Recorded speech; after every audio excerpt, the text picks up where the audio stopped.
Donc bienvenue sur Actionnaire pour ce numéro consacré au Predator de Shane Black. Je suis toujours avec Thibaut. Salut Thibaut. Salut David. Donc dans cette deuxième partie, plus de frein, on peut enfin spoiler comme des salles. Yes, comme des gros porcs. Avec, hop, on commence directement, pas de virgule là. Est-ce que c'est un bon film Predator ? Qu'est-ce qu'un film Predator, j'ai envie de dire. Non, c'est un bon film Predator. C'est un bon film Predator. On a tiré un trait de toute façon sur la licence depuis longtemps en tant que licence, on va dire, synonyme de qualité. On sait que c'est une série B, on sait que la qualité du premier est anomalistique. Je sais pas comment dire, mais effectivement, la qualité du premier est non seulement indépassable, mais surtout n'était pas quelque part pas prévue. Ce qui fait que je pense que ça explique pourquoi on n'a pas su la reproduire derrière. Donc à ce moment-là, autant se faire plaisir avec des séries B, avec une créature qui fonctionne bien. En l'occurrence, cette série B-là a le mérite d'être écrite comme une bonne série B, d'avoir un scénario qui reste pas trop dégueulasse, des rebondissements et beaucoup de Predator dans ce qu'il fait, en termes de nombre aussi, en ouvrant un peu plus vers le space op. Et donc j'ai trouvé globalement que c'est un beau film Predator. Je sais pas si je le mettrais devant le 2, honnêtement. Donc ça voudrait dire qu'il battrait juste Predators, qui est quand même la dernière des merdes, voilà, il faut quand même le dire. Donc c'est quand même un peu chaud, mais j'ai l'impression que par défaut, je le mettrais en 2 ou en 3. Peut-être en 2 ex aequo, je ne sais pas. Après, on verra comment il vit dans la durée. C'est vrai que Predator 2 a une cote de sympathie chez certaines personnes qui s'est montré à l'épreuve du temps. Ouais, je sais pas s'il gardera cette cote de sympathie. Enfin, là, je pense qu'il en a aucune. Hein. J'ai l'impression d'être les deux. Ah, clairement, on est les deux. On est clairement les deux seules personnes. Bah si, à Paris, j'ai vu apparaître quand même quelques affiches sur les bus et dans le métro. Mais bah déjà, clairement, je pense que la. Alors après, je sais pas parce que au final, le film est sorti mi-septembre. Donc avant Venom aux États-Unis et en Grande-Bretagne, il a pas eu beaucoup de presse. De toute façon, Venom aux États-Unis, ça a été un marteau marketing pas possible. Et là en France, ils l'avaient repoussé. Alors est-ce qu'ils avaient prévu que le film ferait un bid et qu'ils auraient de toute façon pas de buzz sur lequel surfer, je ne sais pas. Mais du coup, ils se retrouvent littéralement, enfin à une semaine près, en face à face avec Venom. Donc ça va lui faire très mal parce que le film démarre très fort, alors que si très clairement vous devez aller voir un des deux, je vous conseille d'aller voir Predator et pas cette boost de Venom, puisqu'au moins Predator n'est pas un film qui a la flemme, et c'est un film qui propose. Mais voilà, très clairement, l'intérêt autour du film, c'est les cinéphiles qui savent que c'est Shane Black. Les autres gens m'ont dit, et j'en ai parlé autour de moi au boulot, en mode « Ah, il y a un nouveau Predator ». D'accord. Oui. Donc ouais, c'est pour dire si ça a pas fait beaucoup de bruit. Alors il a déjà battu Predators en termes de box-office, je crois, où c'est à peu près la même chose. Mais je pense qu'il a coûté un peu plus cher. Et je vais tout de suite lancer dedans, mais est-ce que tu penses qu'il mérite une suite ? Vu l'ouverture, et je pense que c'est sur ça que tu veux me lancer, je dirais non. Mais si le film existait dans une réalité parallèle où il n'aurait pas cette ouverture-là, j'aurais carrément dit oui, ouais. Et mais je pense en fait ce qu'il aurait mérité, c'est surtout d'être entier, quoi. J'ai pas envie de sombrer dans cette théorie conspirationniste de studio, producteur, machin et tout. On sait que ça existe, on sait que parfois ça sauve des films, on sait que parfois ça fout la merde. Moi ça fait 3 ans que je reporte sur des trucs comme ça. Maintenant j'ai arrêté, j'ai changé de métier et j'en peux juste plus en fait de tout voir, de toujours essayer de deviner la réalité alors qu'on la sait généralement 10 ans plus tard quand les langues se délient. Donc on la saura dans 10 ans. Entre-temps, on peut peut-être se permettre de kiffer certains morceaux du film. Honnêtement, je pense qu'il y a les personnages à explorer, donc suite au préquel, ça pourrait être carrément kiffant. Mais je trouve juste que Predator, ils essayent tant bien que mal d'exercer une continuité, mais il y en a pas vraiment. Ils devraient juste tartiner des concepts et continuer de nous présenter des choses dans des environnements ou avec des personnages différents. Ce qui est safe de faire le film, mais il n'y arrive pas à 100% non plus. Je pense que le film, s'il avait pas eu, donc il y a une scène de fin qui ouvre le film, et je pense que s'il n'avait pas eu cette scène de fin, je pense que je serais sorti plus exalté que là où je me dis mais il va y avoir une suite, mais quelle mauvaise idée en plus cette armure. Alors déjà, oui, voilà, j'allais dire, vu qu'on est dans la partie spoiler, on peut parler de cette armure de Predator horrible et de sa mutation instantanée. Je ne comprends pas le concept. Pendant même un temps, j'ai même cru qu'ils allaient sortir l'alien et en même temps, j'aurais été hyper saucé Parce que pour le coup, quand tu vois le film, tu te dis bon bah vous pouvez me faire un AVP avec ces mecs-là, j'irai le voir quoi, très clairement. J'ai envie de revoir ces persos. Après, bah le sort a voulu que ces persos-là disparaissent quand même relativement vite. Et qu'on se retrouve avec cette scène qui est mal filmée, mal dialoguée, clairement rajoutée au dernier endroit. Encore une fois, une décision complètement schizophrène du studio, parce qu'à partir du moment où tu as ce film de Shane Black, pourquoi imposer une ouverture aussi miteuse? Sérieusement, elle vend pas du rêve, non seulement. Je pense que personne se dirait ah yes, j'ai envie de voir la suite après ça. Et surtout, je pense que les gens qui éventuellement sans cette scène se seraient dit tiens, j'aimerais bien en voir plus. Et ben à ce moment-là, ont plus envie d'en voir plus en fait. C'est vraiment genre le cheveu qui arrive sur la soupe et que tu jettes la soupe direct. Tu vois, tu te dis ah ouais, ça avait l'air appétissant ces patates courgettes potirons là, mais en fait non. Et ouais, genre cette scène de toutes les scènes du film, c'est la seule qui m'a vraiment fait mal, où j'ai vraiment eu envie de cracher sur l'écran en mode mais sérieusement arrêtez de nous servir ce genre de soupe. En plus, enfin ça fait grave scène post générique, mais qui est pas mis à la fin du générique. Le concept, il est miteux, alors que je trouve que l'idée derrière le concept, que potentiellement on puisse collaborer avec les Predators, je trouvais ça hyper stylé. Mais honnêtement, je m'attendais à un truc beaucoup plus subtil de la part de Black et de Decker, sans mauvais jeu de mots, parce que c'est bien Black et Decker. Mais je sais pas, encore aujourd'hui, je comprends pas, et je pense que si je le revois demain avec des potes, ils vont me faire la même explication, enfin ils vont me poser la même question, genre pourquoi, et je vais leur dire, bah je sais pas, parce que je pense que très clairement, t'as un syndrome très DCEU de non mais il y a une suite, il y a une suite, mais en fait tu montres un truc et ça fait bander personne quoi. Désolé pour toute cette vulgarité, mais c'est vraiment le cas. En plus, dans cette dernière scène, tu as l'impression que donc il relance le film. Et enfin, il relance, et la personne qui manque, c'est Olivia Munn. T'as Jacob Tremblay, t'as le héros, Boyd. Ouais. Et tu te dis, mais où est-ce qu'elle est? Mais ouais, c'est clair. Parce que là, on est dans un espace de scientifique, elle devrait être à sa place. Et non, elle est pas là. Non, elle est pas là. Mais ça prouve bien que ça a été rajouté derrière, et sans doute, moi, je serais pas étonné que ce n'ait vraiment rien à voir avec Shane Black et Fred Decker. J'ai pas envie encore une fois de tomber dans le conspirationnisme, donc c'est juste une théorie, je reviens pas là-dessus. Mais honnêtement, elle fait preuve de tellement peu de qualité cette scène finale que j'y crois pas en fait. Et surtout quand derrière t'as le carton avec le titre, tu te dis ok, je viens de voir 2 minutes d'un truc qui très clairement n'a rien à foutre là, tu vois, et même la musique du générique, enfin rien ne colle avec ce que tu viens de voir, et c'est très perturbant. Du coup tu termines ce film qui potentiellement, je pense, aurait pu marcher auprès d'une catégorie de personnes malgré ses défauts, se termine sur un truc tellement nawak que tu te dis genre ouais en fait non, il se trouve que c'est un minimum kiffant mais qu'ils savent pas ce qu'ils sont en train de faire. Donc ouais non, ça m'a complètement niqué le groove du film, et c'est pour ça que j'étais super partagé en sortant. Et le problème, c'est qu'en le revoyant, bah, tu retombes forcément sur cette scène. Donc, c'est un peu, ça fait un peu chier, quoi. Tu m'en dirais vraiment Witchblade. Ouais, puis c'est juste pourri, quoi. C'est juste genre, si tu laissais à quelqu'un un peu teubé, voilà, écrire sur un post-it, à ton avis, il y a quoi dans la capsule Predator, c'est vraiment le pire truc avec lequel tu peux jouer, quoi. Surtout qu'au début, bah, tu m'avais dit, tu verras, la dernière scène, elle est horrible. Et j'ai fait, ça va. Et après, plus on en voyait, j'étais là, oh putain, non. Et David avait raison.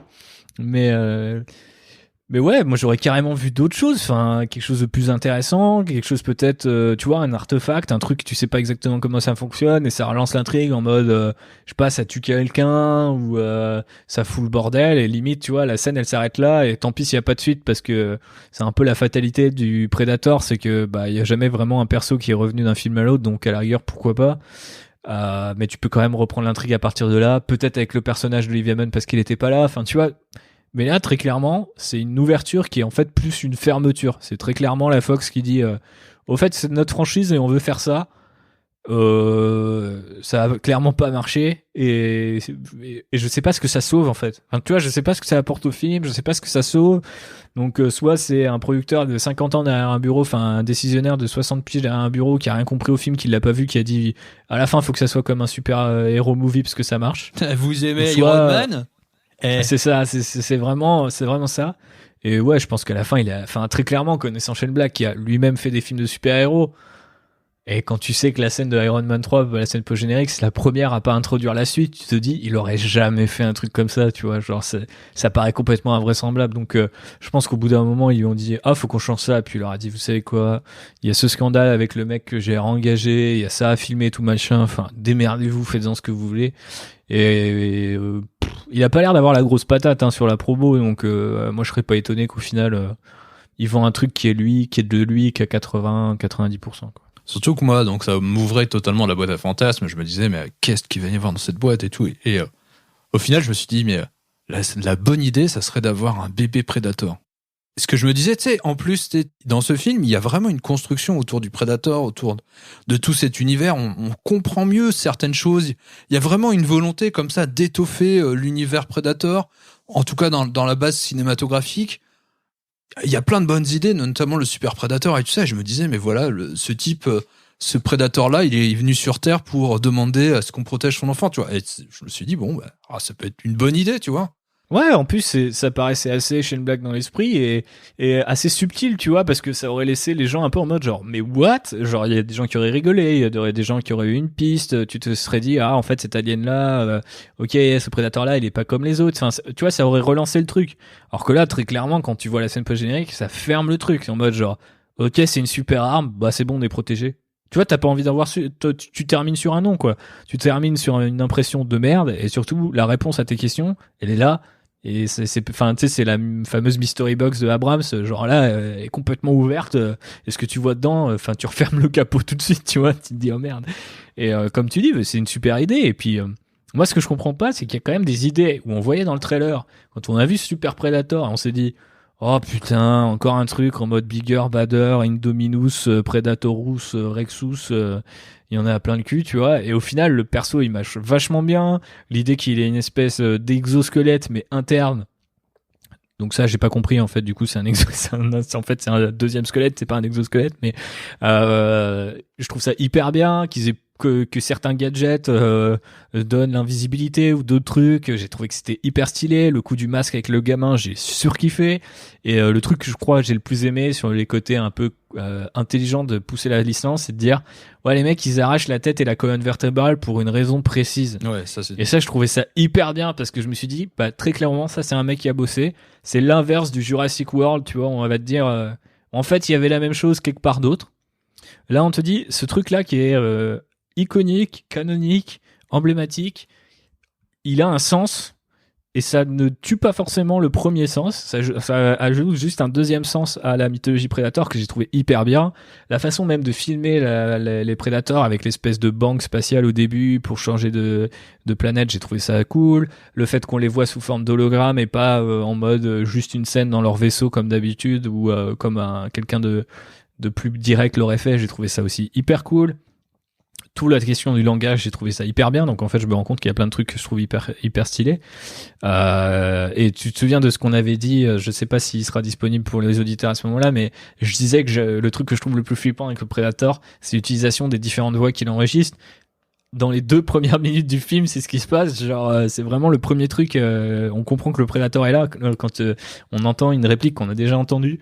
Et ouais, j'ai trouvé des trucs hyper intelligents dans la gestion du Predator. Donc ça reste un bon film Predator. C'est juste que ça aurait pu aussi être un bon film de Shane Black, mais que soit Decker au final, quand tu vois The Monster Squad, qui est franchement, je trouve le pire film de la filmo de Shane Black.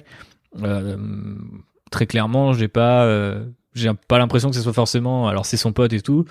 J'ai pas l'impression que ce soit forcément le meilleur partenaire qu'il ait à avoir.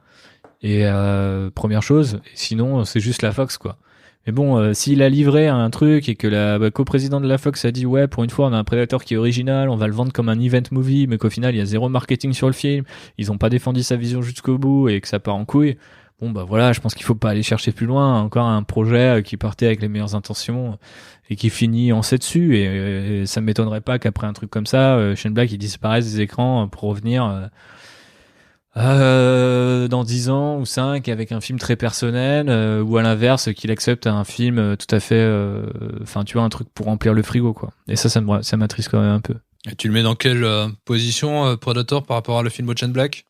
Bah, pour moi, de toute façon, The Nice Guy est son meilleur film. Iron Man 3 est bien meilleur que ce film.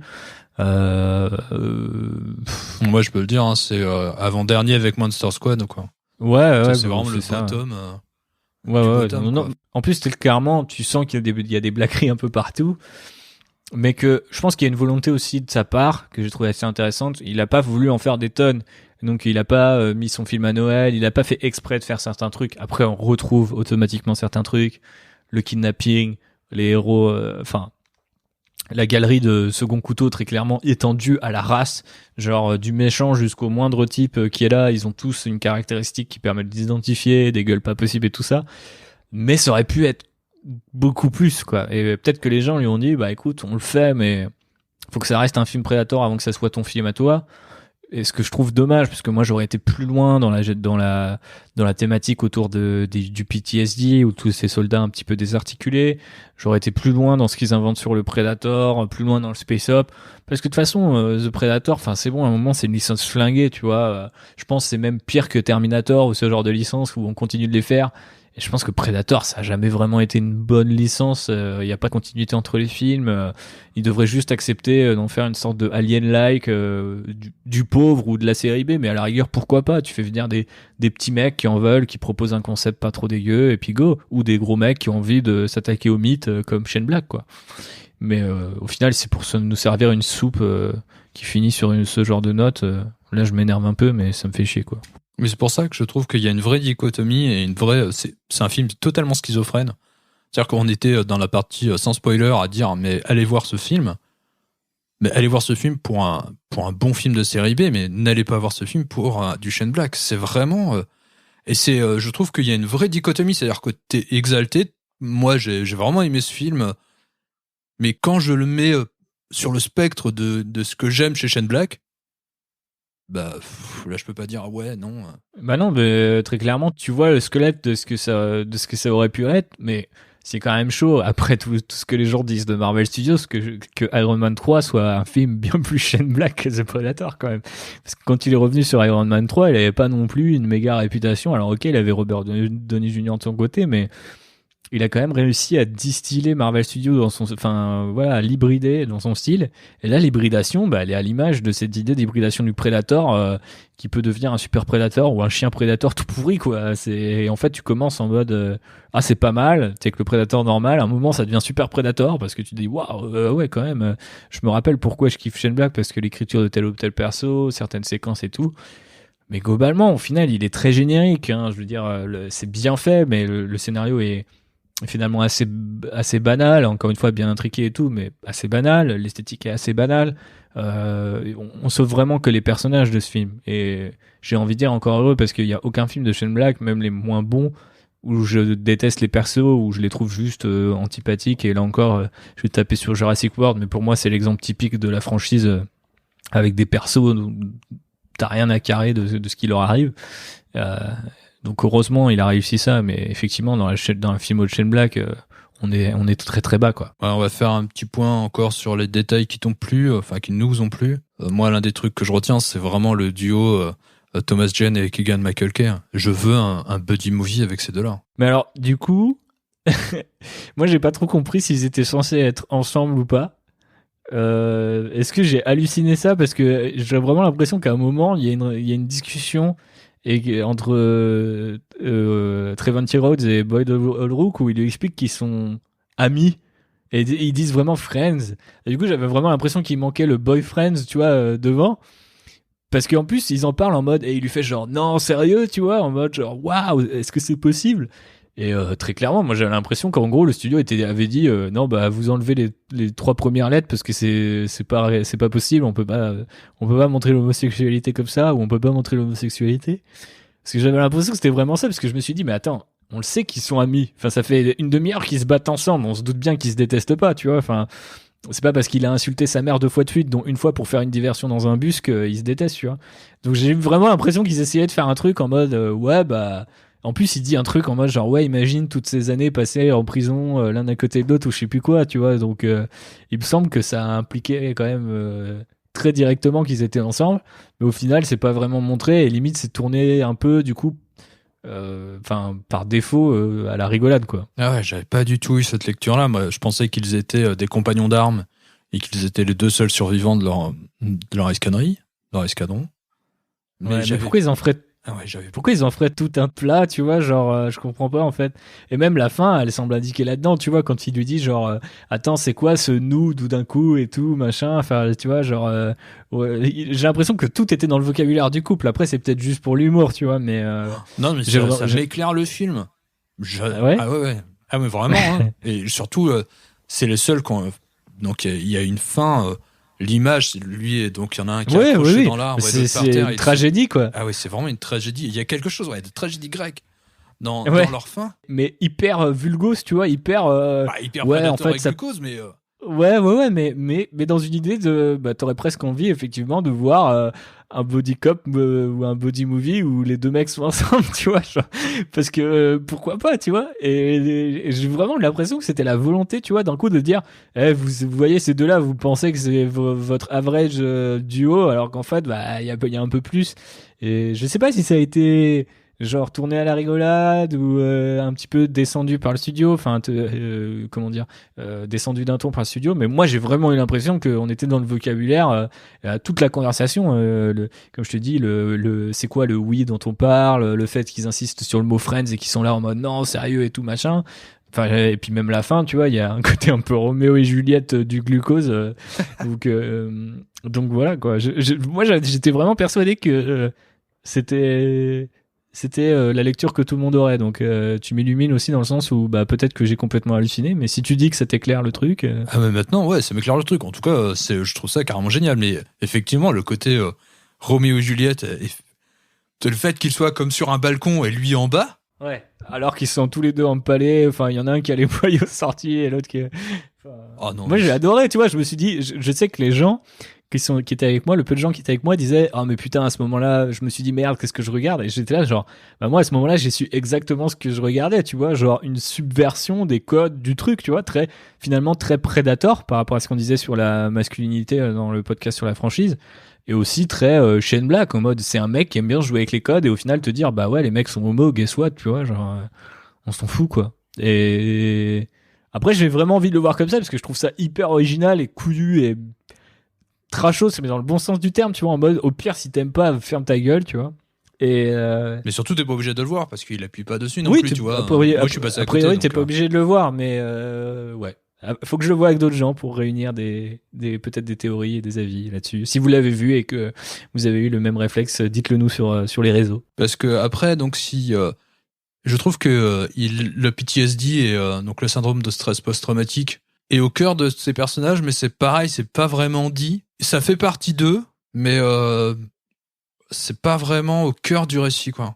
Non, je m'attendais à ce que ça soit un peu plus central, dans le sens où il y aurait que eux, par exemple, qui pourraient croire qu'il ait vu un alien. Après, ça fait partie des meilleures vannes, du coup, où ils pensent vraiment que le mec est taré, et d'un coup il voit l'alien, et qu'il y en a un qui l'a pas vu et qui fait non mais moi je veux le voir. Et au final, j'ai vraiment bien aimé ce passage où ils sont dans le bus et tout. Donc ouais, je sais pas, je m'attendais à ce que ça soit un peu plus fort, surtout connaissant Shane Black qui utilise généralement, comme on disait dans la partie sans spoiler, une vision assez précise. Il a une vision assez précise de ce qu'est la société américaine et qui est rarement positive, quoi. Et généralement, il tourne à la conspiration des trucs qui sont réels pour pouvoir peut-être un peu distiller une forme d'argument politique dans ses films.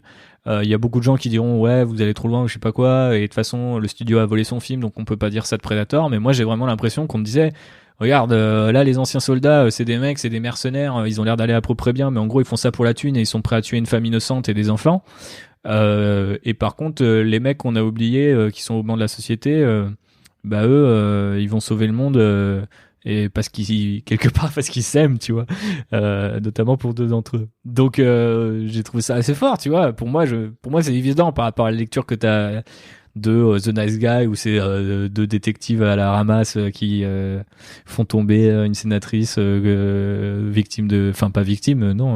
coupable de corruption. Et puis voilà, tu peux dérouler sur tous les films de Shane Black jusqu'à Iron Man 3 qui est peut-être le plus visible par rapport à ça, quoi. Ouais, donc je comprends ce côté subversif. Mais je suis aussi déçu d'une certaine manière que ça aille pas aussi loin. Il y a vraiment sur certains aspects des potards où j'aurais aimé que ça aille plus loin et que j'aurais aimé que ça soit plus fort, quoi. Parce que j'adore vraiment ces personnages et je trouve que voilà, c'est là où je voulais en venir. Je trouve que dans le premier film, on était aussi sur une bande de militaires, mais ils étaient et on en parle dans le podcast sur la saga. Ils étaient dans toute leur puissance et tout ça, alors qu'eux, ils sont totalement dans toute leur fragilité. Et dans leur fragilité, qui est liée à leur corps de métier, qui est la guerre. Ouais. Ce que j'ai trouvé proprement excellent et super intéressant. Mais en plus, je me souviens quand je travaillais encore sur Sci Fantasy et qu'on avait les rumeurs sur le film, l'une des premières rumeurs qu'on a eues sur le film, c'était qu'une bande de soldats souffrant de PTSD était au cœur du scénario. Et je me suis dit, bah ça c'est une idée tellement Shane Black, et ceux qui le connaissent reconnaîtront tout de suite ce qu'il essaye de dire avec ça. Donc, mais encore une fois, on en parlait tout à l'heure. Je sais pas si c'est le studio qui a cherché à respecter un certain code de la franchise qui, globalement, à mon sens, ne devrait pas exister et fondamentalement n'existe pas, ou si c'est notre ami Shane Black qui a essayé un petit peu de s'hybrider avec la franchise, au sens où faire des efforts sur ses tics et sur ses idées pour mieux faire ce film. Après, je doute honnêtement que la Fox avait dans les cartons une suite de Predators, donc je me dis que techniquement il a dû arriver sur ce projet et c'était un truc qui lui tenait à cœur, donc j'ai du mal à croire qu'il lui aurait pas donné les pleins pouvoirs, mais bon, on sait jamais comment ça se passe. Après, dans les tics de Shane Black, je trouve amusant qu'il ait déporté le côté Noël à Halloween, et ça donne une scène assez géniale où le gosse se balade dans la rue avec le casque du Predator. Du Predator que les gens pourraient reconnaître, quoi. Et c'est génial. Je trouve que c'est vraiment l'une des scènes qui est super fun et qui marche pour ce qu'elle est, c'est-à-dire que il se passe des tas de situations. Enfin, il va tuer quelqu'un à cause du masque parce qu'il se fait maltraiter par d'autres enfants. Et je trouve que c'est là où le personnage de l'enfant est super à propos, parce qu'il amène des choses qui sont totalement nouvelles dans l'univers de Predator. Ouais, j'ai beaucoup aimé cette scène-là. Elle est fun. Il y a une lecture un peu méta aussi, parce que tu peux imaginer que dans notre monde, quelqu'un avec ce masque-là, personne lui demanderait en quoi il est déguisé. Mais ouais, j'ai vraiment bien aimé cette scène. Et là, encore une fois, on est dans un tic Shane Black avec l'enfant, mais qui fonctionne plutôt bien. Après, c'est vrai que là encore une fois, on revient à la schizophrénie ou aux multiples personnalités du film, où se côtoient des trucs très génériques et des trucs très blackiens. Mais si je peux revenir sur un autre truc que j'ai bien aimé en suivant ton programme, c'est le team-up entre le méchant et l'escouade. C'est-à-dire qu'à un moment, bon voilà, ils savent que le Super Predator risque de les défoncer. Et donc d'un coup, et puis ils font genre ouais ok, quand ça c'est fini, toi et moi on va danser. Et il lui dit ouais t'inquiète, j'ai déjà sorti mes meilleures chaussures, un truc comme ça. Ah, je me suis dit là on est typiquement dans un retournement de situation très Shane Black, quoi. Tu te dis bon bah ils vont se péter sur la gueule et à la fin il restera plus que le blondinet contre le Predator et il va le tuer en se mettant dans la boue ou dans le feu. Et au final non, d'un coup il y a un cessez-le-feu et ça passe, sachant que juste avant t'as Sterling Trevanti Rhodes qui fait un headshot absolument magnifique à un type qui sort de son couvert. Donc ouais, vraiment j'ai quand même kiffé ce passage là où non seulement je voyais du Shane Black, mais aussi c'était des petits détails comme ça que j'ai vraiment apprécié. J'aime bien être surpris dans les films, j'aime bien qu'on prenne un peu le contre-pied des clichés. Donc là très clairement ils sont face à deux méchants plutôt que peut-être que c'est aussi un cliché, tu vois, s'allier avec un méchant pour taper sur le plus gros méchant. Mais je sais pas, la manière dont c'était fait et dans ce genre de film d'action, parce qu'on n'est pas avec un super-héros avec un qui est méchant et l'autre un peu moins méchant, on est vraiment avec un type qui veut tuer l'autre et les mecs qui font ok, bon, de toute façon sinon on va se faire tuer et le vaisseau va exploser, vas-y, on se pose là. Bon, ça j'ai trouvé hyper bien, tous les détails qu'on a mentionnés aussi sur la mythologie Predator, j'ai trouvé ça hyper cool. Et ouais, fondamentalement en fait le film je trouve se déroule bien, avance bien, a de bonnes scènes où le Predator klaxe un peu, c'est assez violent par moments. C'est bizarre parce qu'au début j'avais vraiment l'impression qu'on était dans des effets spéciaux à l'ancienne, et puis encore une fois, plus on avance dans le film et plus il est numérique. Après, c'est aussi parce que le Super Predator, je pense, est une créature numérique par rapport au Predator classique. Ouais, je pense aussi. Mais ça restait très appréciable. Ce film reste très appréciable. En fait, il y a des détails qui m'ont plu un peu partout dans le film. Mais le problème, c'est que du coup, ce qui m'a plu aussi, ce sont des détails. C'est-à-dire que si tu juges le film en tant que une œuvre entière, très clairement, tu peux pas dire que c'est un film génial. Tu peux pas vraiment dire que c'est un bon film non plus, parce que la scène de fin dont on a longuement parlé. Donc c'est une espèce de voilà, tu sais que tu t'embarques dans un voyage avec ces fêlés-là. Si t'aimes bien ce genre de film, si t'aimes bien ce genre de personnage, et si t'aimes bien Shane Black, tu vas forcément trouver des trucs à bouffer. Mais on est très clairement dans du grignotage, quoi. On n'est pas dans quelque chose qui te sustente pleinement, quoi. Enfin, en tout cas, moi, je ne suis pas senti, pour continuer la métaphore avec la bouffe, en sortant, j'étais dégoûté par certains aspects. Donc le dessert m'avait gavé, l'overdose de glucose m'avait mis en appétit, mais ce qu'on me promettait en dessert, c'était un Iron Man Predator dégueulasse, quoi. Donc pour moi, c'est non. C'est pour ça que je dis depuis le début qu'il y a vraiment un aspect schizophrénique dans ce film, c'est que tu peux totalement être exalté par des choses qui t'auront transporté, que tu auras aimé. Et il y en aura d'autres où ils vont te laisser à la porte et qui vont te faire dire mais quelle merde ce film, quoi. Ouais, c'est dommage. Et un autre truc aussi, maintenant que tu le dis, que j'ai beaucoup aimé, c'est l'utilisation des différents gadgets, mais je crois que j'ai déjà un petit peu mentionné, mais qui vont être employés par les humains, le bracelet qui va se mettre tout de suite au début du film, j'ai trouvé ça hyper bien.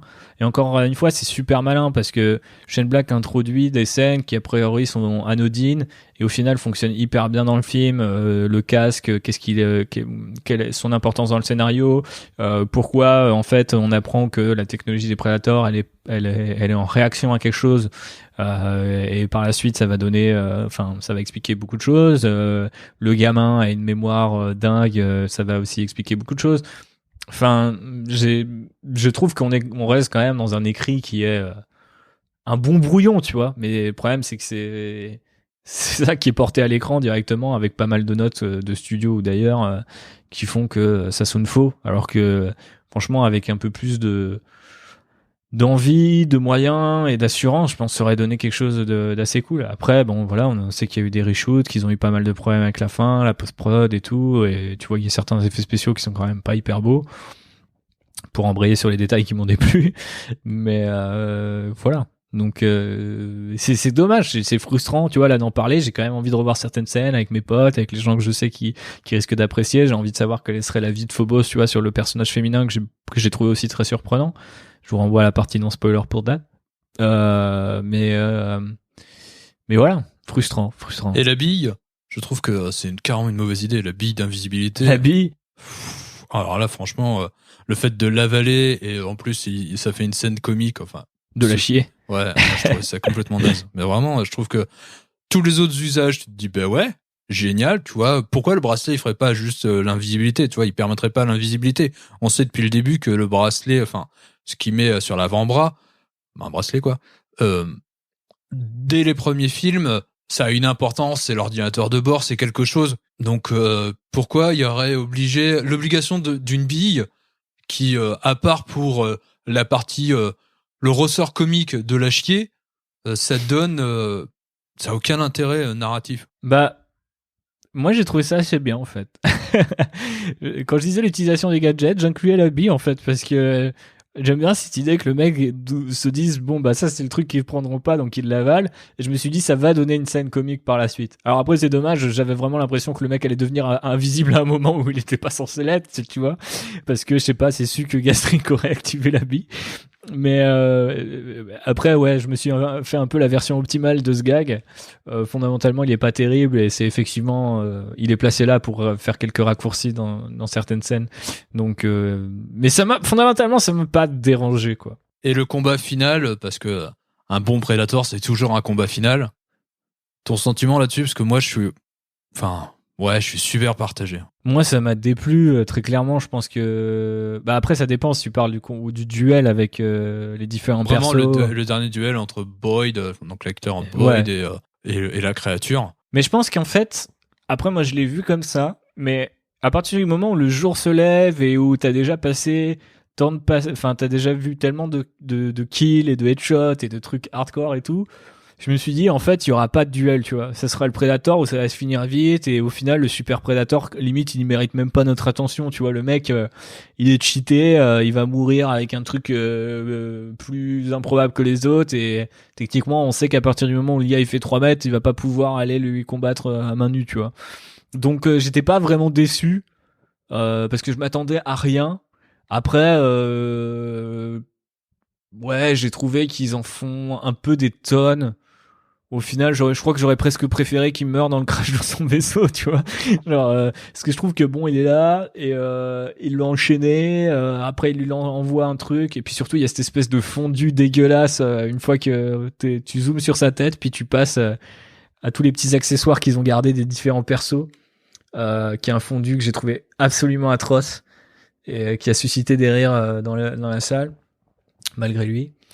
Ouais, non, bah, je suis déçu, mais en même temps, en fait, je suis déçu parce que j'arrive à être déçu sur un truc que j'aurais sans doute pas fait comme ça, mais là, c'est plus le mec qui s'essaye un peu à l'écriture ces derniers temps et qui aurait tenté quelque chose d'autre. Mais je m'attendais vraiment à ce que ça se résolve, tu sais, avec une blague, un truc un peu chaîne blackesque, tu vois. On parlait dans ce tout premier épisode de ce podcast, on parlait du jet de café froid de Ryan Gosling, tu vois. Je m'attendais vraiment à ce qu'il y ait ce truc-là, tu vois, il pense avoir trouvé un truc qui va le tuer. Et je me suis dit, ça va être la bille, tu vois. Et finalement, tu vois, c'est assez générique. Bon, ok, t'as le moment cool. Olivia Munn, elle arrive. Tout le monde y met chacun du sien. Mais, euh, mais ouais, je voulais voir à quelque chose d'assez improbable, en fait. Parce que de toute façon, le Super Predator en lui-même, c'est vrai, on a dit qu'il marchait bien dans le film, mais il est assez inquiétant et tout. Il a quelques bonnes scènes. Tu vois qu'il peut fracasser v'là les types. Il est assez badass et tout. Genre, il m'a vraiment pas dérangé, mais en même temps, tu sais que c'est pas le Predator que t'as envie de voir, quoi. J'ai préféré suivre l'autre dans le laboratoire quand il déchique tout le monde, je trouve ça hyper bien et tout. Là, il est too much, donc tu te dis, bah, on va finir sur un truc too much. Et au final, tu finis sur un truc hyper générique. Je trouvais que c'est un peu décevant. Mais très clairement, même le combat là, pour le coup, s'il y a un point sur Predators que j'aime bien, c'est le combat final. Il est monté n'importe comment, mais l'idée que le mec mette feu à son environnement pour que le Predator ne puisse pas le voir, je trouve ça hyper bien. Après, très clairement, on n'allait pas finir avec quelque chose comme ça, puisque on te fait comprendre que le Super Predator, il est super pour une bonne raison. Le mec a plus besoin de casque, il a plus besoin de gun, il a pas de laser, il lance d'énormes fléchettes. Donc voilà. Mais je trouve ça limite aussi un peu dommage d'avoir, avec le recul, tu sais, de se dire on fait des trucs bigger, badder, alors qu'on sait pas comment on peut les tuer, quoi. C'est un peu comme quand on crée, tu sais, les vilains de Superman. Ouais. On lui donne les mêmes pouvoirs que Superman. Et à la fin, on sait pas vraiment comment on peut faire pour le tuer parce que bah techniquement Superman ne tue pas et maintenant il y a ce mec qui a plein de pouvoirs et on sait pas comment ça peut se finir. J'aurais préféré voir plus de Predators. Peut-être qu'il y aurait une bande de Predators, tu sais, tu te disais enfin peut-être que Shane Black il aurait pu créer l'équivalent Predator de ces hommes de main super badass, tu vois. Et ça aurait été assez marrant de voir 3 Predators en chasse contre un autre. Est-ce qu'ils les gèrent? Comment ça se passe? Des designs un peu différents. Peut-être aussi des armes différentes. Là, c'est juste un mec qui t'envoie des lances de 3 mètres et qui te tranche en deux. Il est, il est pas si dérangeant que ça. Le concept de l'exosquelette est pas mal aussi. L'exosquelette interne. Mais je vais pas m'en remettre de celle-là. Mais c'est, ouais, c'était là encore, c'est décevant, tu vois. Tu te dis, ah, ils ont pas raté un truc qu'on pensait flinguer, mais en même temps, ils en ont pas fait quelque chose de hyper stylé non plus, tu vois.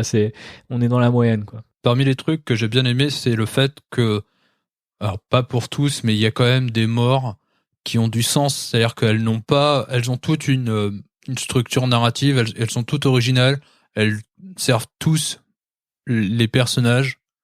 On n'est pas dans, comme pour Predators, un Predator arrive, charcle un gars, et puis c'est tout, et on passe au suivant. Il y a vraiment, je trouve, sauf pour Alfie Allen, mais bon, il était anecdotique, et pour je sais plus qui, enfin bref, celui qui se fait trancher les jambes, c'est quand ils sont sur le vaisseau et que le truc se referme sur ses jambes, je trouvais ça un peu triste. Ouais, c'est un peu dommage, mais il y a la mort du méchant aussi. Ouais, alors moi je l'ai pas vu, tu vois, je l'ai pas compris. C'est quand après coup j'en ai parlé donc avec Sylvain, avec qui j'ai vu le film, que je l'ai compris, mais autrement je l'avais pas saisi. Ouais, parce que c'est une espèce de moment de le mec, ça y est, le mec capte qu'il a plus ou moins gagné et quelqu'un lui dit non, en gros, en fait, ce Predator-là, tu vas pas le gérer comme ça et il se fait défoncer. Et j'ai trouvé ça un peu gratos au final pour ce perso. En même temps, en plus du coup, Il se fait défoncer par son propre canon. ouais, c'est ça. De la Mais tête. bon, c'est un peu. Moi je suis vraiment Bah, passé à côté. Je pense qu'ils auraient dû soit la mettre un peu ouais, plus tu longtemps comprends pour pas que je qu'il capte, mais je tu suis comprends passé pas. à côté J'ai moi. pas l'impression en plus. Enfin, du coup, tu l'as interprété comme s'il hackait son canon, quoi. Mais non, je pensais qu'il avait tué quelqu'un d'autre et c'est quand dans la dernière scène, enfin sur la fin, où je me suis dit mais il est où le personnage? Et ouais, c'était tellement dans le noir, mais je suis vraiment passé à côté. Ouais, faut que je revoie le film parce que j'avais l'impression que c'était le Super Predator qui était en train d'éclater un type.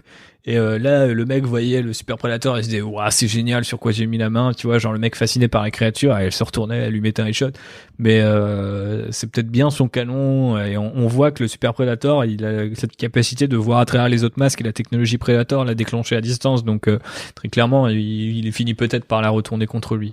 Mais en tout cas, c'est pas assez clair pour qu'on comprenne. Est-ce que tu souhaites que Shane Black retourne derrière la caméra? Bah, en général ou sur Predator? Pour la suite.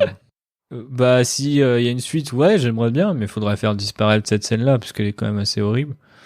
Ouais, ça doit être ouais. chaud, quoi. Après, est-ce que enfin, je sais pas, hein, ça se trouve, tu vois, on a fait nos propres conspirations, mais ça se trouve, c'est une idée très Shane Black, parce que dans sa tête, ce truc-là est un truc complètement flingué, qui va pas marcher, ou etc. Mais je veux dire, pour l'instant, c'est juste une scène qui, au sein de son propre film, ne fonctionne pas. Donc, il y a à ce moment-là un manque de discernement, soit du studio, soit de sa part. Parce que ça ne fonctionne évidemment pas. Maintenant, après, est-ce qu'il y aurait, enfin, en fait, le problème aussi, c'est, tu l'as dit, j'aimerais bien voir plus de tel personnage, et tel personnage, et tel personnage. Au final, celui qui reste, c'est Boyd. T'as pas forcément envie d'en voir plus. T'as envie de voir le personnage de Olivia Munn, a priori. J'allais dire évidemment, peut-être pas, mais en tout cas, c'est elle qui reste et qui potentiellement aurait de l'intérêt. Surtout quand on voit sa fascination avec les armes. J'ai bien aimé cette scène du laboratoire et tout. Je trouve qu'elle fait bien monter la tension et la hype autour de l'intrigue. Donc j'aurais limite voulu que ça dure plus longtemps et que peut-être on retrouve cet esprit-là dans une éventuelle suite avec elle. Mais quand t'as pu le méchant, quand t'as pu l'escouade qui faisait un peu la saveur de tout le film et qui permettait aussi aux deux personnages principaux, donc celui d'Olivia Munn et celui de Boyd Holbrook, de briller. Tu te dis, est-ce qu'il y a vraiment un intérêt à avoir Shane Black à un moment où t'as plus les personnages les plus blackiens du film, tu vois? Le problème, c'est que si ça a un minimum de succès, ils vont peut-être se dire, bon, bah, allez, on va refaire la suite pour pas trop cher, et puis on va relancer cette franchise et en faire un espèce de truc un peu au rabais. Je doute que ça fonctionne, parce que si ça n'a pas marché ni sur Predator 2, ni sur Predator, c'est pas maintenant que ça a marché, ni même avec une suite. Mais globalement, s'il a un truc à dire, oui, qu'il revienne. Mais je doute qu'il ait quelque chose à dire.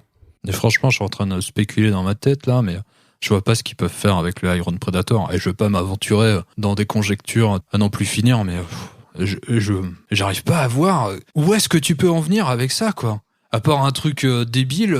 Je pense que ce sera extrêmement débile et extrêmement. Et après, voilà, est-ce que c'est une dernière crotte de nez pour faire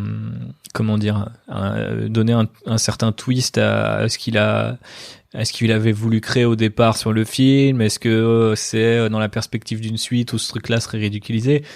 Le problème, c'est que vu comment elle est filmée, dialoguée et juste mis en scène, composée, cette scène, elle a juste, t'as juste l'impression qu'elle est censée te faire kiffer sur un truc qui est atroce, quoi, proprement atroce.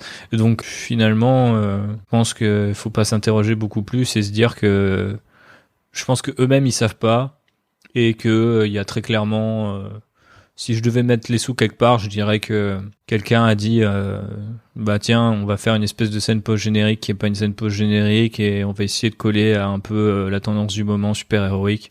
Ce qui est un peu relou et qui, encore une fois, est une erreur de lecture, puisque les scènes post-génériques du moment sont pas forcément de plus en plus sont pas forcément une indication de ce qui suit maintenant. J'ai envie de croire que c'est juste un mauvais move du studio et que ça n'a rien à voir avec ce bon Shane Black, mais surtout que je trouve que ça se trompait sur un message qui est en tout cas toujours en filigrane dans les films de Predator, c'est l'humanité contre une espèce qui est beaucoup plus forte qu'elle. La fragilité de l'être humain, là, tu crées un personnage, parce que tu sais que ça va être Boyd Holbrook qui va revêtir cette armure et devenir le chasseur de Predator. C'est effectivement un problème.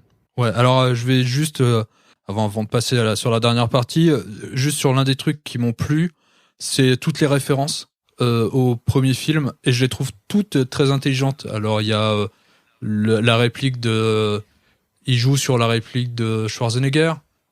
Il joue sur, donc j'ai déjà parlé dans la partie sans spoiler, de le fait que le Predator bouge comme il aurait dû bouger dans le film de McTiernan. Je trouve que tout est super subtil, super bien amené. C'est pas du tout ronflant comme dans Predators, et j'ai été assez surpris, et j'aimais bien ces clins d'œil. C'est-à-dire que si t'as vu les films initiaux, eh ben t'es plutôt ravi parce que tu te dis, tu reconnais. Alors moi j'avais vu le film la veille, donc le premier, donc évidemment j'étais encore plus saucé quand le Predator sort de l'eau. Tu sens bien que c'est une référence au premier film quand le Predator sort de l'eau. Il y a plein de choses, il y a plein de petits détails qui sont super cool, mais ouais, je trouvais que c'était pas lourdingue dans l'usage de ces clins d'œil. Moi je vais pas du tout être d'accord pour le coup. J'ai trouvé que les clins d'œil ils étaient pas sincères. En plus, quand on sait que Shane Black a travaillé sur le film et que c'est pas son film, c'est pas vraiment s'autociter. J'ai pas trouvé que ça trouvait vraiment sa place dans le film. Le Get to the Choppers instead of Get to the Choppa, je l'ai trouvé amusant, mais je me suis dit c'est quand même le niveau 0, genre tu vois, si Colin Trevorrow avait fait ça, on lui en aurait mis plein la tronche. Donc ouais, j'ai pas trouvé que c'était tellement digne, on va dire, de la page de notre ami, de la page de la classe de notre ami Shane Black. J'avais l'impression que c'était, il y a des références comme le côté le fiston du scientifique du 2 qui chassait les Predators, que j'aime bien, mais la plupart des références je les ai trouvées un peu trop wink wink pour que ça soit efficace, et en plus c'était sur des trucs tellement comment dire, évidents. Le Get to the Choppa, c'est tellement évident que sur la fin ça me faisait plus grand chose, quoi. Honnêtement, j'ai pas trouvé ça ouf. Ouais, mais enfin ouais, je comprends. Moi ça m'a bien plu. Après l'avantage c'est que des actions passives. C'est pas comme dans Predators où il essaye de reproduire des scènes littéralement. On est que sur du verbe, j'allais dire. On est que sur les mots, c'est sûr. Mais d'un autre côté, est-ce qu'on en avait besoin, tu vois? Je sais pas, franchement, là aussi je trouve que c'est un moment rajouter cette espèce d'impératif désormais qu'une suite doit mentionner les 3 films d'avant. Franchement, c'est pas que ça m'ennuie, parce que encore une fois, j'ai pas trouvé non plus que ça te sortait non plus du récit et ça allait pas trop loin non plus. Mais sur le moment, je me suis dit est-ce qu'on est obligé de faire ça, tu vois? Je sais pas. Honnêtement, je trouve que c'était pas nécessaire, et que quand c'est fait, je l'ai plus vu comme quelque chose qui essayait de me rappeler que c'était un film Predator, alors qu'on sait très bien que c'est un film Predator, et que il y a pas tellement de règles, tu vois, non plus dans cette franchise. J'ai pas l'impression que ce soit le genre de franchise qui fonctionne sur la citation, et j'ai trouvé ça dommage du coup que ça aille dans ce sens-là. Après, c'est pas particulièrement gênant, parce que la plupart sont quand même assez subtils pour ne pas être vraiment rédhibitoire, quoi. Ok, on n'est pas d'accord, mais c'est pas grave, on passe à la dernière partie. Yes.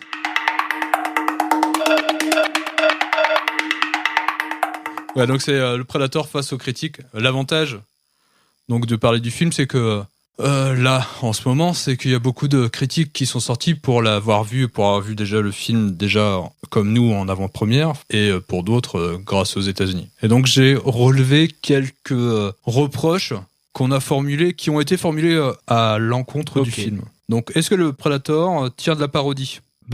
Honnêtement, par moment, je me suis posé la question. Et je pense notamment à cette idée de subversion dont on a parlé avec potentiellement ce couple homosexuel dans les squads de soldats. Je me suis vraiment posé une question à un moment, surtout que, tu vois, même la façon dont t'étais récité les références dont tu parlais tout à l'heure, j'ai vraiment l'impression qu'il y avait un côté, ça, c'est de la merde, au pire, on s'en branle, tu vois. Et pour le coup, je sais pas si j'ai raison, j'ai pas encore sondé assez mon esprit pour savoir ça. Je pense pas que ce soit conçu comme une parodie, mais je me demande s'il y a pas des éléments parodiques à l'intérieur, comme on en trouve parfois dans certains films de Shane Black. Ouais, moi aussi, je suis assez d'accord. Je pense aussi qu'il y a vraiment un aspect pas totalement parodique, mais je peux comprendre qu'on puisse le considérer comme une parodie. Je peux comprendre d'où ça vient et j'ai pas exactement d'exemple en tête là sur le moment, mais je sais qu'il y a plusieurs moments dans le film. Je me suis dit, ok, très clairement, c'est une référence, mais pas le genre de référence en mode, t'as vu, c'est rigolo, et j'adore ce film, mais plutôt en mode, vous nous gonflez avec tel ou tel truc, on passe à autre chose, quoi. Donc voilà. J'ai entendu des gens dire après ma séance que ça avait des airs de Deadpool par moment. J'irai pas jusque là, mais c'est vrai qu'il y a des moments où tu sais pas s'ils sont hyper sérieux ou complètement, complètement irrévérencieux. Donc peut-être que la vérité est entre les deux. Qui sait? Peut-être qu'il faut être mesuré dans la vie. Ouais, ça rejoint la prochaine question que j'ai posée. Est-ce que c'est une marvelisation de la série ? Bah en fait, je crois qu'on avait parlé de ça dans le premier podcast de Shane Black, et encore une fois, je vous renvoie à celui-là parce que bah déjà c'est le premier de la chaîne et en plus je le trouve qu'on avait bien bossé, hein, pour nous jeter quelques fleurs. On avait expliqué si Marvel Studios c'était pas Shane Blackisé en fait dans sa marvelisation. Et que c'était pas lui quelque part le responsable plus que l'école Whedon du Marvel de nos jours. Donc non, moi je dirais que non. Honnêtement, je dirais que non, même s'il y a la scène de fin, mais la scène de fin elle tient du film de super-héros, donc c'est pas forcément du Marvel et non, j'y vois pas de marvelisation, mais je serais curieux d'avoir ton avis. Bah le gars qui en parlait, donc c'était dans une vidéo que j'ai détestée d'ailleurs, donc je la mettrai pas en référence. D'accord, ok. Donc lui la marvelisation c'était le fait que maintenant il y avait de l'humour et que l'humour ça cassait tout et que c'était un moyen de toujours comme ça ne jamais prendre au sérieux la licence initiale parce que effectivement il y a de l'humour.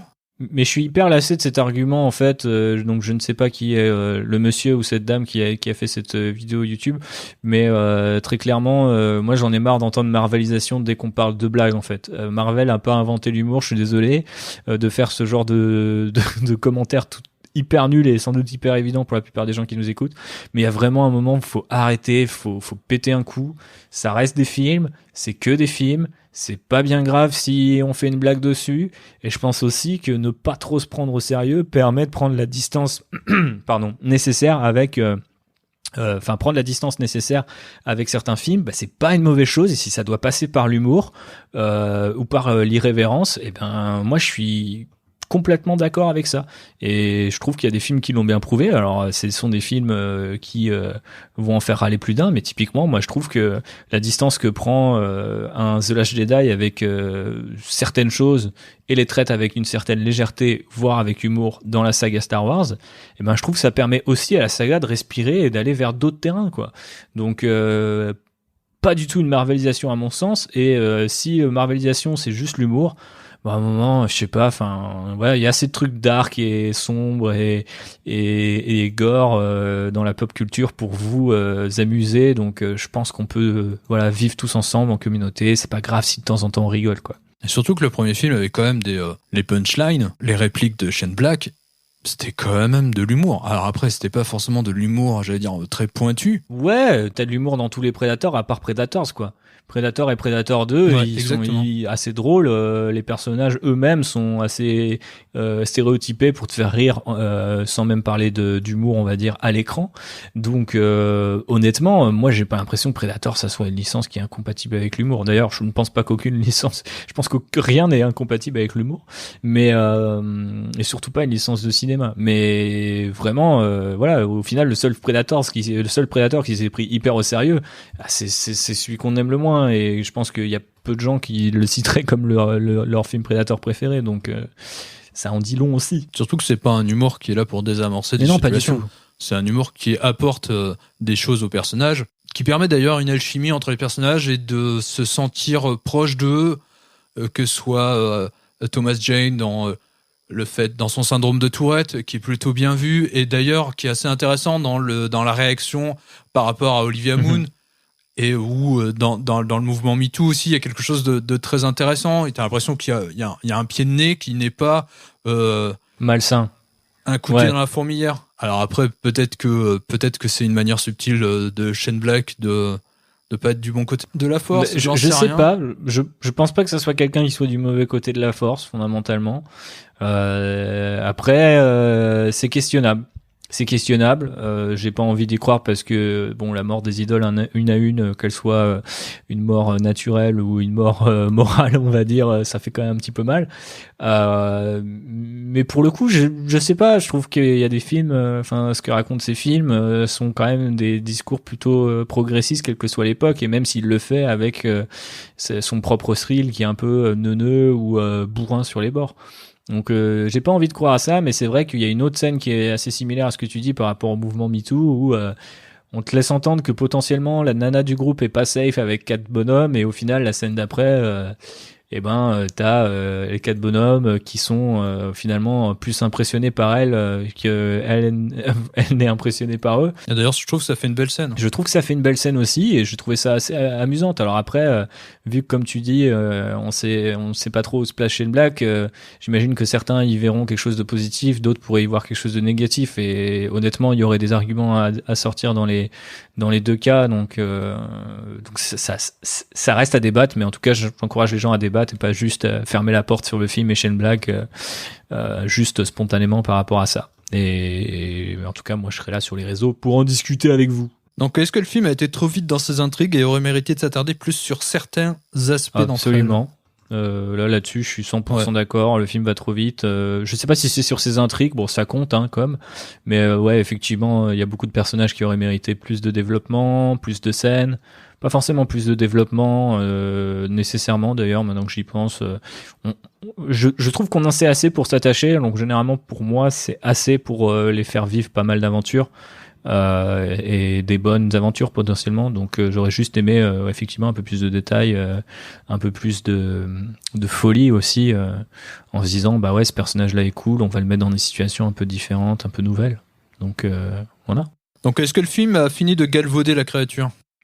C'est-à-dire Bah la rendre donc le prédateur est devenu un personnage bourrin comme un autre.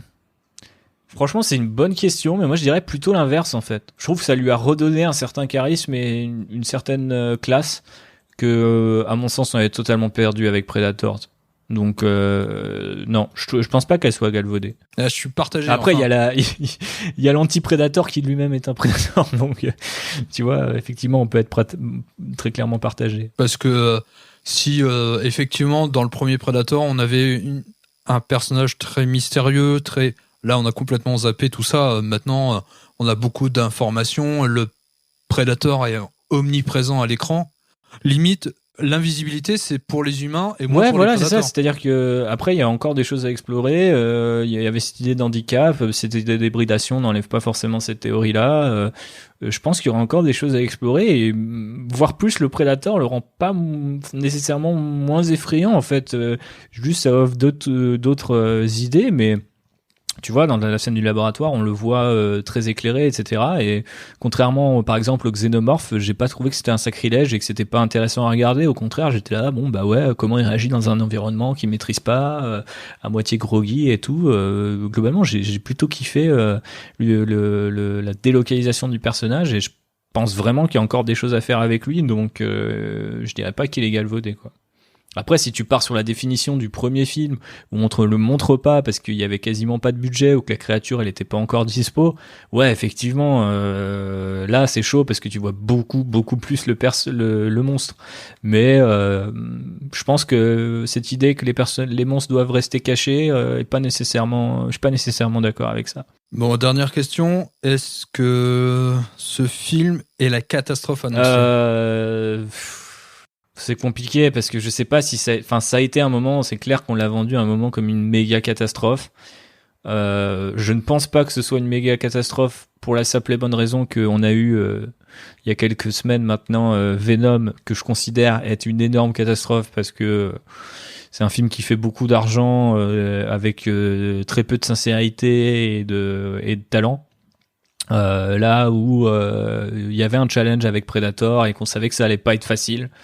On a voulu faire confiance à Shane Black, ça a partiellement marché, lui-même a partiellement rempli le contrat, mais est-ce que c'est la catastrophe annoncée Moi, j'ai entendu parler de catastrophe qu'à partir du moment où on a vu les premiers trailers, donc à la base tout le monde y croyait vraiment très fortement, donc je pense que rien que sémantiquement, c'est pas la catastrophe annoncée. Après, on va être un peu plus subtil que les gens qui utilisent la sémantique et on va dire que très clairement, non, il y a encore des films qui sont bien pires que ça et qui fonctionnent ou sont vendus comme des vrais bons divertissements. Ça, c'est un divertissement qui va plus loin dans le truc, qui est rated R, qui essaye des choses avec ses persos qui sont pas toujours de très bon goût, je vous l'accorde. Mais il se passe quand même quelque chose. Je veux dire, si on en parle depuis si longtemps alors qu'on avait prévu de faire vite, c'est qu'il y a quand même quelque chose et que on a assez de morceaux de Shane Black pour grignoter et se casser les dents. Donc ouais, des fois certains morceaux font un petit peu mal quand ils éclatent et d'autres sont quand même toujours aussi savoureux. Donc non, c'est pas la catastrophe annoncée. Fuck de toute façon ces gens qui prophétisent des trucs une fois que le film est sorti parce qu'ils l'ont vu un mois en avance, tu vois. Enfin, bref. Alors moi je suis assez partagé, comme de toute façon pour tout ce film, c'est pas une catastrophe annoncée quand tu vois le film et que tu l'apprécies, je pense que c'est cool, je pense que c'est vraiment un bon film de série B et que tu te marres bien et qu'il y a vraiment des bons personnages. Par contre c'est la catastrophe annoncée dans le sens où qu'est-ce que tu vas faire de cette licence, enfin, elle est flinguée, franchement c'est pas possible, tu peux rien faire derrière, ou alors, enfin rien faire de bien, ou alors à moins d'être un génie. Donc c'est en ça où je trouve que tu peux pas mettre d'espoir après ça en te disant qu'est-ce que ça va devenir. Si tu suis, il va forcément avoir encore un reboot de quelque chose parce que c'est pas possible que la suite avec l'Iron Predator, appelons-le comme ça, fonctionne vraiment. Non, c'est clair. Peut-être que je me trompe et ça serait génial que je me trompe parce que je trouvais déjà que le Super Predator, c'était quand même super difficile à faire passer et ça marche super bien. Là, je demande vraiment à être convaincu que ça marche, que l'Iron Predator fonctionne. Vraiment, Ouais, non, mais enfin, j'ai pas envie d'enterrer l'idée, mais je pense qu'il ne fonctionnera pas, quoi qu'il arrive. Mais on verra. Allez, on va se laisser là. Yes. Donc, quelle est ton actualité, Thibaut ? Bah écoute, je continue de bosser pour Outrider, mon podcast Star Wars. On vient d'arriver sur Spotify, donc je suis assez content. Je le dis ici, mais vous l'aurez sans doute vu sur les réseaux sociaux entre-temps. On a passé les 10 000 écoutes rien que sur SoundCloud pour moins de 10 épisodes. Donc vous faites le calcul. C'est plutôt cool. Je sais pas ce que ça représente à l'échelle de la communauté Star Wars française, mais du côté des podcasts, c'est quand même un score dont je suis assez fier. Et en tout cas, il faut qu'on le soit fier, puisque j'ai toujours un peu l'impression que je ne fais que râler et j'ai décidé de changer un petit peu ce mood-là ces derniers temps. Donc, je suis assez fier de ce qu'on fait. On a fait un épisode sur l'école récemment. J'ai envie de le faire suivre avec quelqu'un qui est vraiment prof et qui pourrait nous expliquer comment Star Wars intervient dans son quotidien. Je pense que ce serait intéressant. Et on prépare quelque chose autour d'Halloween, forcément. Donc, voilà. Le temps me manque. Ça, c'est mon actualité en permanence. Et voilà. Et sinon, mon actualité, c'est que j'ai pu voir un film en avant-première grâce à Actioner. Donc, merci à toi. Donc, vous pouvez retrouver Actioner sur toutes les plateformes qui diffusent les podcasts, qui va de Deezer à Spotify, en passant par tous les agrégateurs de podcasts. Donc si vous souhaitez soutenir Actionneur, n'hésitez pas à en parler autour de vous, à mettre des étoiles et des commentaires sur iTunes. Je vous remercie de nous avoir écoutés. On se donne rendez-vous très très vite dans un prochain numéro. Allez, à plus. À plus, bisous.